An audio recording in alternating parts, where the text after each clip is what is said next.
भगवान राम की बहन कौन थी? क्यों नहीं होता राम कथा में उनकी बहन का जिक्र? क्या है उनसे जुड़ी कुछ अनसुनी बातें?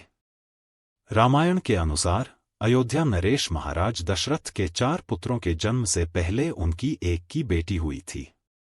उनकी पहली पत्नी कौशल्या से उत्पन्न हुई पुत्री का नाम शांता था।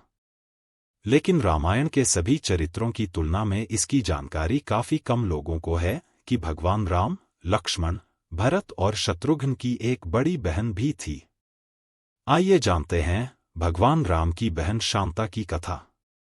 कहते हैं अयोध्या के राजा दशरथ और अंग प्रदेश के राजा रोमपद एक ही आश्रम में एक साथ अध्ययन करते हुए करीबी दोस्त बन गए थे।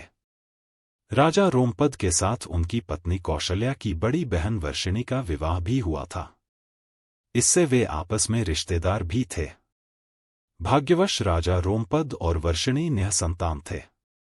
एक बार वर्षिणी ने हंसी हंसी में राजा दशरथ से एक बच्चे की अपनी इच्छा का जिक्र किया, जिस पर राजा दशरथ ने वादा किया कि वह उनकी बेटी शांता को गोद ले सकती है। अपना वादा निभाते हुए राजा दशरथ ने शांता को राजा रोमपद को दे दिया और शांता अंगदेश के राजा रोमपद की दत्तक पुत्री बन गई। एक दूसरी कथा यह मिलती है कि शांता को किसी को भी गोद नहीं दिया गया था। समय के साथ वह एक सुंदर युवती हो गई, जो वेद, कला और शिल्प ज्ञान में पारंगत थी। अयोध्या में एक बार भयंकर सूखा पड़ा था। इसके निदान के लिए श्रृंगी ऋषि को यज्ञ करने के लिए बुलाया गया था। श्रृंगी ऋषि के यज्ञ एक बाद बहुत अच्छी बारिश होती है। हर कोई खुशी से झूम उठता है। राजा दशरथ भी श्रृंगी ऋषि को पुरस्कृत करने की इच्छा जताते हैं। इस पर ऋषि ने राजा दशरथ से उनकी बेटी शांता का हाथ मांग लिया। हालांकि राजा दशरथ अपनी पुत्री का हाथ एक ऋषि को देने के इच्छुक नहीं थे, लेकिन अंततः वे मान गए।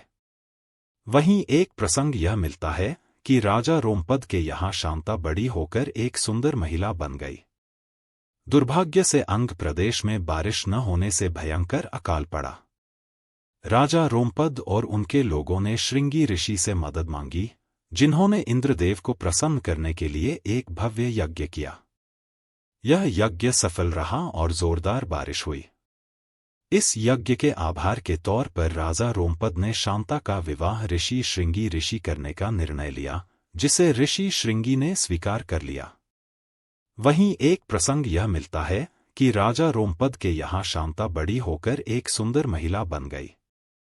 दुर्भाग्य से अंग प्रदेश में बारिश न होने से भयंकर अकाल पड़ा। राजा रोमपद और उनके लोगों ने श्रृंगी ऋषि से मदद मांगी, जिन्होंने इंद्रदेव को प्रसन्न करने के लिए एक भव्य यज्ञ किया। यह यज्ञ सफल रहा और जोरदार बारिश हुई। इस यज्ञ के आभार के तौर पर राजा रोमपद ने शांता का विवाह ऋषि श्रृंगी ऋषि करने का निर्णय लिया, जिसे ऋषि श्रृंगी ने स्वीकार कर लिया।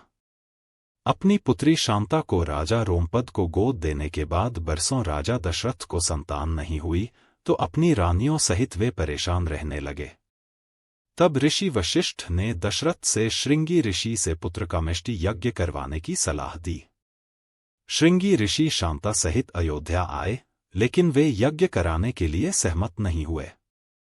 उन्होंने कहा, जो भी यह यज्ञ कराएगा उसके सारे पुण्य नगण्य हो जाएंगे। उसकी तपस्या का सारा प्रताप खत्म हो जाएगा। उन्होंने अपनी अर्धांगिनी शांता से कहा, अगर मैंने यज्ञ कराया तो तुम्हें जंगल में रहना पड़ेगा। यह सुनकर देवी शांता ने कहा, मैं यह सब कुछ सह लूंगी, आप मेरे माता पिता के लिए यह यज्ञ करा दीजिए। इस तरह देवी शांता ने उन्हें यज्ञ के लिए राजी किया। श्रृंगी ऋषि ने राजा दशरथ को संतान की प्राप्ति के लिए यज्ञ किया। यज्ञ सफल हुआ। यज्ञ के दौरान अग्निदेव प्रकट हुए और राजा दशरथ को अपनी पत्नियों के बीच एक दिव्य फल वितरित करने के लिए भेंट की, जिससे राजा दशरथ के 4 पुत्रों राम, भरत और जुड़वां लक्ष्मण और शत्रुघ्न का जन्म हुआ। इस तरह देवी शांता ने अपने भाइयों के लिए त्याग किया, में जंगल में निवास करने लगी। ये सारी घटनाएं भगवान राम के जन्म से पहले हो चुकी थी। उनकी बहन कहाँ रहती है, यह बात उनको या अन्य भाइयों को कभी पता नहीं चली। शांता ने भी अयोध्या और अपने भाइयों की खुशी के लिए कभी जंगल से नगर का रुख नहीं किया। शायद यही कारण है कि शांता का कभी राम कथा में जिक्र नहीं आता है। आशा है आप सभी को यह कथा और जानकारी पसंद आई होगी।